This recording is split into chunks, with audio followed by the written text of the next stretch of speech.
هتعرف بحضرتك؟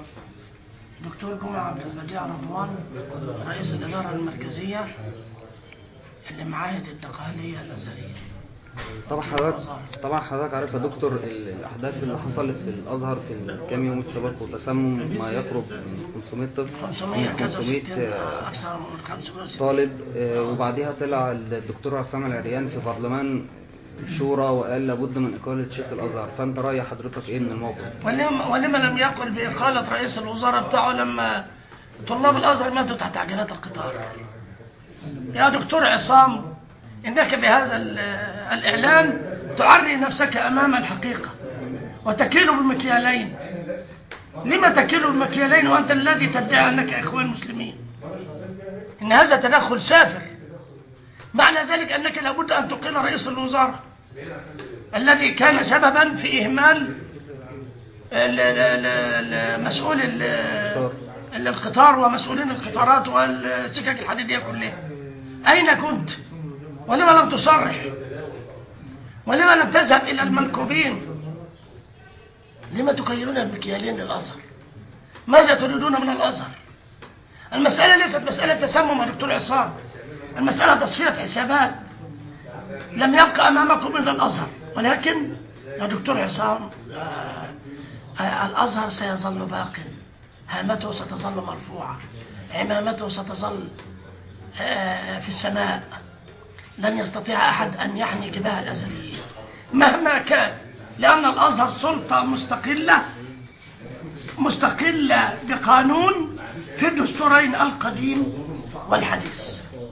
طيب انت حضرتك دكتور شايف ان حادثه التسمم دي هل هي حادثه طبيعيه وبعدين لزقت بعد كده في السياسه؟ يا استاذ مصطفى، اقول لحضرتك بكل هدوء، هب ان الحادثه طبيعيه، الا يحدث تسمم لاي انسان؟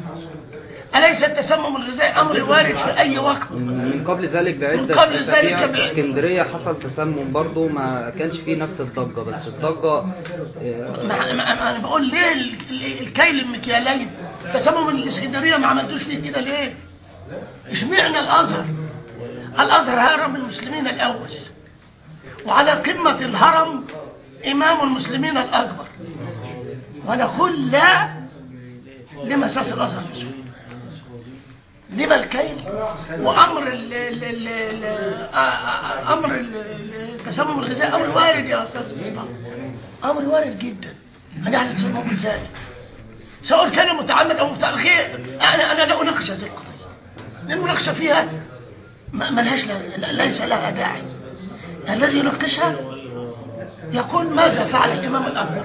أقال وحول ولم يسكت، وفي العقاد دائم بقى له 72 ساعة، منذ 72 ساعة إلى أن خرج على الدنيا بقراراته وتوصياته كعادته وكعادة رب العائلة المصرية. الإمام الأكبر هو إمام العائلة المصرية ورب البيت المصري. طب انت رب بيت العائلة المصرية الذي أخرج وثيقة للدنيا كلها تغنت بها وقالت تصلح هي وحدها دستور للأمة. طيب حضرتك شايف مين المسؤول اللي لابد أن يحاسب عن تسمم 500 طالب؟ الجهاز الرقابي والغذائي المسؤول، رئيس الجامعة، بداية من رئيس الجامعة ونهاية بالعامل النظافة داخل المدينة الجامعية، دول يحاسبون حسابا عسيرا. طب ليه لحد الآن ما فيش أي تحرك من محاسبتهم، في حين إن شيخ الأزهر أقلهم وما شفناش الرئاسة أو رئيس الوزراء؟ هم بكده أنا لا أعرف إذا كانوا بدأوا التحقيقات ولا أم لا، ولكن إذا لم تكن زي ما سيادتك بتقول يبقى بقى متعمد. أنا حولت للنيابة العامة، أين النيابة العامة التي قامت بالتحقيقات؟ ألم يحولهم الإمام حول الدكتور أسامة العبد أولا المتسببين إلى النيابة العامة، ثم أقيل تقريبا الدكتور أسامة العبد ودعي إلى انتخابات في جامعة الأزهر.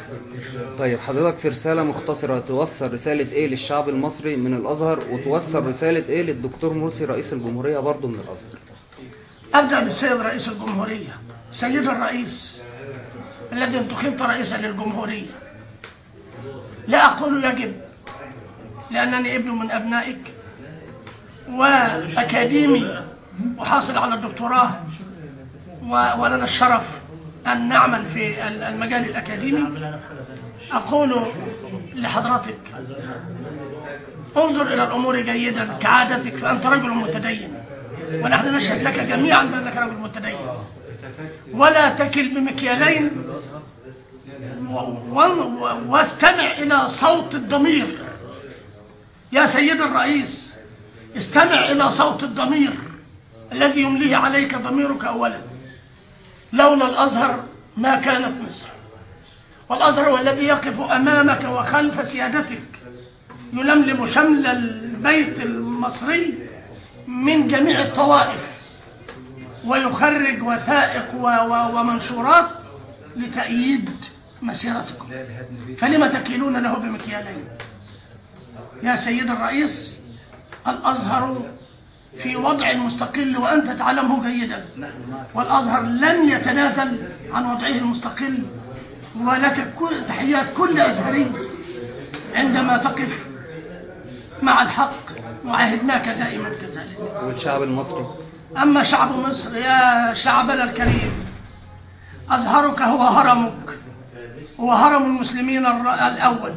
إذا كانت أهرام الدنيا الثلاثة من عجائب الدنيا السبعة، فإن الأزهر هو هرم المسلمين الأول الذي يفتخر به كل مصري، وأن عمامة الإمام الأكبر تعلو هذا الهرم، ولن يرضى أزهري ولن يرضى مصري أن تهان عمامة الأزهر، لأن عمامة الأزهر هي شرف مصر، وهي التي ستأخذ بيد مصر إلى بر الأمان إن شاء الله.